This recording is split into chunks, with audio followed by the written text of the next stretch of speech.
Yes, good morning students. Last class ನಾವೇನಪ್ಪ ಅಂತಂದ್ರೆ out breeding methods ಅನ್ನು ಡಿಸ್ಕಷನ್ ಮಾಡಿದ್ವಿ. ಏನು ಔಟ್ ಬ್ರೀಡಿಂಗ್ ಮೆಥಡ್ಸ್ ಅಂತಂದ್ರೆ okay breeding of unrelated animals, breeding of unrelated animals that is called out breeding ಅಂತ ಹೇಳ್ತೀವಿ. Okay, out breeding ಅಲ್ಲಿ ಮೂರು ಟೈಪ್ಸ್ ಹೇಳಿದ್ವಿ. ಒಂದು ಔಟ್ ಕ್ರಾಸಿಂಗ್, ಇನ್ನೊಂದು ಕ್ರಾಸ್ ಬ್ರೀಡಿಂಗ್, ಇನ್ನೊಂದು ಇಂಟರ್ ಸ್ಪೆಸಿಫಿಕ್ ಹೈಬ್ರಿಡೈಸೇಷನ್. ಓಕೆ, ಅಲ್ಲಿ ನೀವು ಅರ್ಥ ಮಾಡ್ಕೋಬೇಕಾಗಿ ಬಹಳ ಸಿಂಪಲ್ ಈಸಿಯಲ್ಲಿ ಔಟ್ ಕ್ರಾಸಿಂಗ್ ಅಂದರೆ mating of male and female belongs to same breed but not having common ancestor. Inbreeding outbreeding ಅದೇ ಡಿಫ್ರೆನ್ಸ್, ಎರಡೂರೊಳಗೆ ಒಂದೇ ಬ್ರೀಡ್ ಇರುತ್ತೆ ಬಟ್ ಇನ್ ಬ್ರೀಡಿಂಗ್ ಒಳಗೆ ಕಾಮನ್ ಎನ್ಸಿಸ್ಟರ್ಸ್ ಇರುತ್ತೆ, ಇಲ್ಲಿ ಕಾಮನ್ ಎನ್ಸಿಸ್ಟರ್ ಇರಲ್ಲ. ಓಕೆ, ಇನ್ನು ಕ್ರಾಸ್ ಬ್ರೀಡಿಂಗ್ ಅಲ್ಲಿ mating of male and female belongs to two different breed of same species. ಇನ್ನು ಥರ್ಡ್ ಬಂದ್ಬಿಟ್ರೆ ಯಾವುದು ಇಂಟರ್ ಸ್ಪೆಸಿಫಿಕ್ ಹೈಬ್ರಿಡೈಸೇಷನ್. ಅಲ್ಲಿ male is of one species, female is of another species that we are going to cross, that is called interspecific hybridization. ಅದನ್ನ ಅಲ್ಲಿ example, best known example mule ಅನ್ನ example ಆಗಿ ಕೊಡ್ತೀವಿ. Okay, ಇನ್ನು next we are moving to controlled breeding experiments. Controlled breeding experiments andre these are the technique which we use to make a development in animals. Idu recent techniques anta ಹೇಳ್ತೀವಿ. Different techniques such as illikide. Okay, is different techniques such as AI, artificial insemination. Okay, yes. Next to MOET.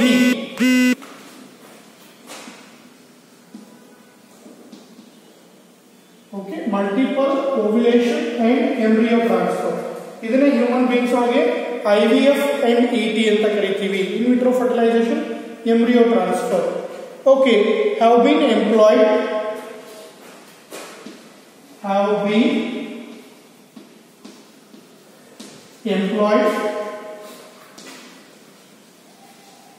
okay, yes, have been employed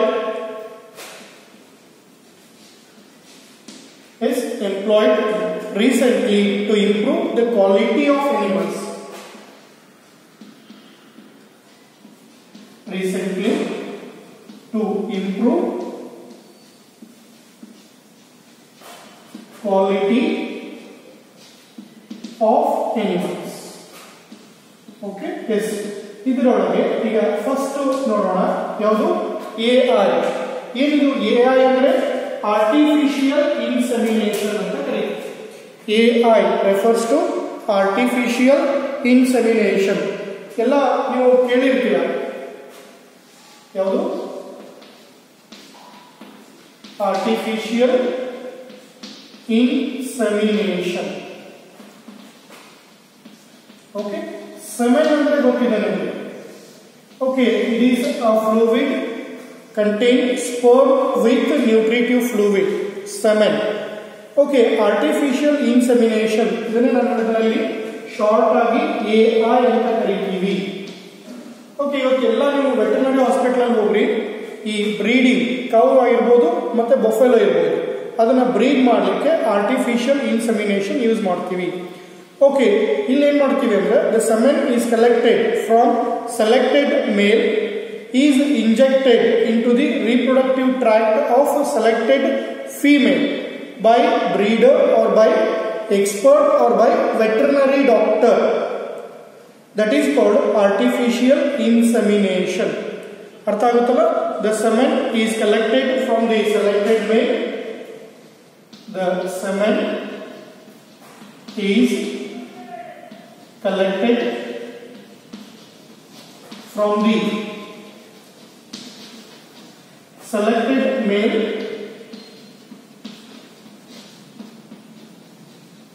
okay, semen is collected from the selected male and injected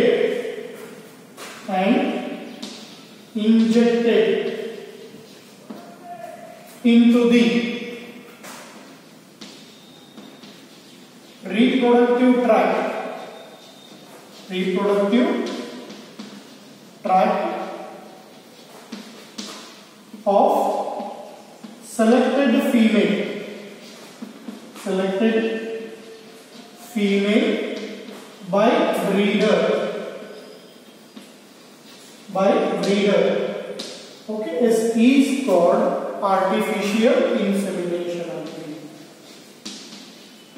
Artificial insemination. बड़ा simple definition. ಇದನ್ನ 1 marks ಕೇಳಿದರೆ what is artificial insemination. ಒಂದು ವರ್ಷ ಇದ್ರ ಜೊತೆಗೆ 3 marks ಕೇಳಿದ್ದಾರೆ. ಏನು what are the significance ಅಂತ ಹೇಳಿ. ಓಕೆ, ಇಲ್ಲಿ artificial insemination ಅಂದ್ರೆ the semen is collected from the selected male. Okay, collected ಇಲ್ಲಿ semen artificial ಅಲ್ಲ, ಮೇಲ್ ಇಂದ ಕಲೆಕ್ಟ್ ಮಾಡ್ಕೊಂಡಿರ್ತೀವಿ, ಅದನ್ನ ಫೀಮೇಲ್ ರೀಪ್ರೊಡಕ್ಟಿವ್ ಟ್ರ್ಯಾಕ್ಟ್ ಒಳಗೆ ಇನ್ಸರ್ಟ್ ಮಾಡ್ತೀವಿ. ಯಾರು ಬ್ರೀಡರ್ ಇರ್ಬೋದು, ಎಕ್ಸ್ಪರ್ಟ್ಸ್ ಇರ್ಬೋದು, ಅಥವಾ ವೆಟರ್ನರಿ ಡಾಕ್ಟರ್ಸ್ ಇರ್ಬೋದು. ಓಕೆ, ಪ್ಲೀಸ್ ಒಂದು ನೆನಪಿಟ್ಕೊಡ್ರಿ, that is to be during heat period. ನೀವು ಈಸ್ಟ್ರಸ್ ಸೈಕಲ್ ಅಂತ ಕಲ್ತಿರ್ತೀವಿ ನಾವು. ಓಕೆ, ಆ ಹೀಟ್ ಪೀರಿಯಡ್ ಅಲ್ಲೇ ಅದನ್ನ ಇಂಜೆಕ್ಟ್ ಮಾಡಬೇಕು, ಅಂದ್ರೆ ಅಲ್ಲೇನಾಗುತ್ತೆ, ಅದು ಫರ್ಟಿಲೈಸ್ ಆಗುತ್ತೆ. ಓಕೆ, ಇಲ್ಲಿ ಕಲೆಕ್ಟೆಡ್ ಸೆಮೆನ್ ಅನ್ನ ನಾವು ಇಮಿಡಿಯೇಟ್ ಆಗಿ ಯೂಸ್ ಮಾಡಬಹುದು, ಅಥವಾ that can be stored in liquid nitrogen, that is -196 degree. Okay, that is to be for later years. Okay, ಅದಕ್ಕೆ ನಾವು ಒಂದು ಕಡೆ ಹೇಳ್ತೀವಿ, ಏನು what are the advantages of AI. Advantages of AI, artificial insemination ಇಂದ ಏನೇ ಅಡ್ವಾಂಟೇಜ್ ಇದೆ. Okay, advantages of artificial insemination. ಇಲ್ಲಿ ಒಂದೇದು ಏನು ಹೇಳ್ಬೋದು ಅಂದ್ರೆ, single superior male semen can be inseminate more cows. ಅಂದ್ರೆ ಒಂದು ಸ್ಟಾಟಿಸ್ಟಿಕ್ಸ್ ಹೇಳ್ತೀವಿ, naturally one bull that is going to breed 400 cows per year. But ಅದೇ ಒನ್ ಬುಲ್ ಇಂದ ಸೆಮೆನ್ ಕಲೆಕ್ಟ್ ಮಾಡಿದ್ದನ್ನ we are going to use 4000 cows artificial method ಇಂದ. Okay, ಅದನ್ನೇ ಹೇಳ್ತೀವಿ single superior male, single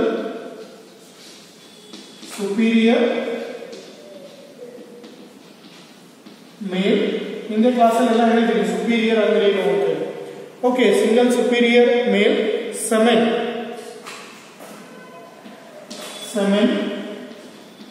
can be used to inseminate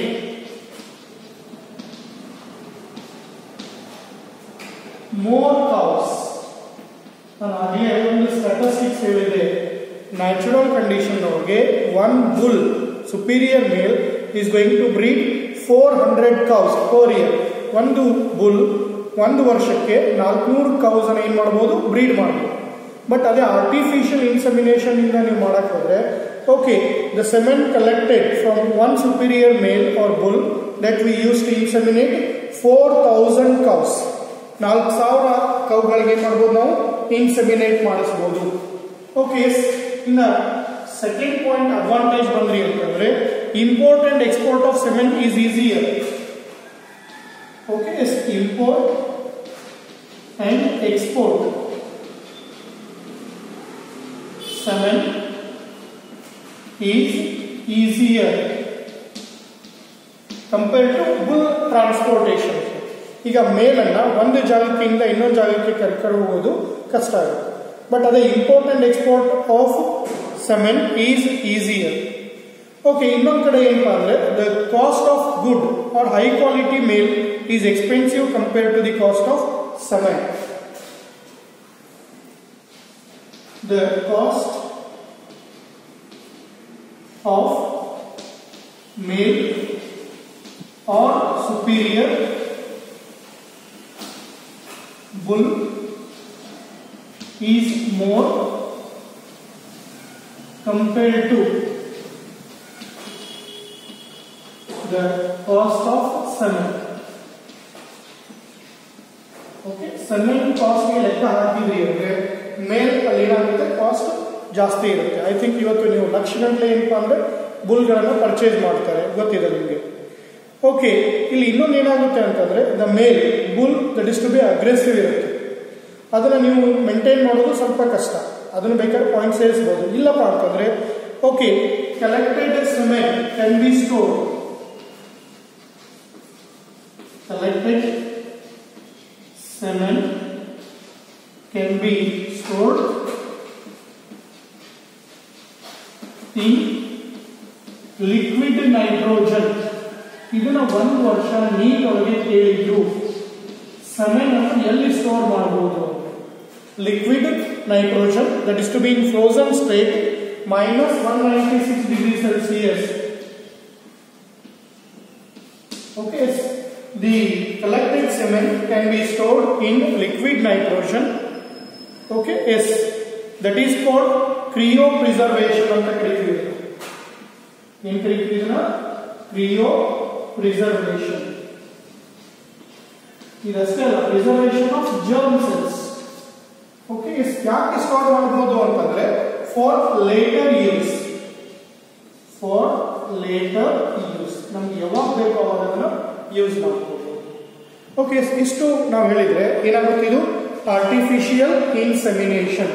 okay, different techniques such as ARMOET, okay, MOET. Okay, next have been adopted or employed recently to improve quality of animals. Artificial insemination. The semen is collected from selected male or injected into the reproductive tract of selected female by breeder.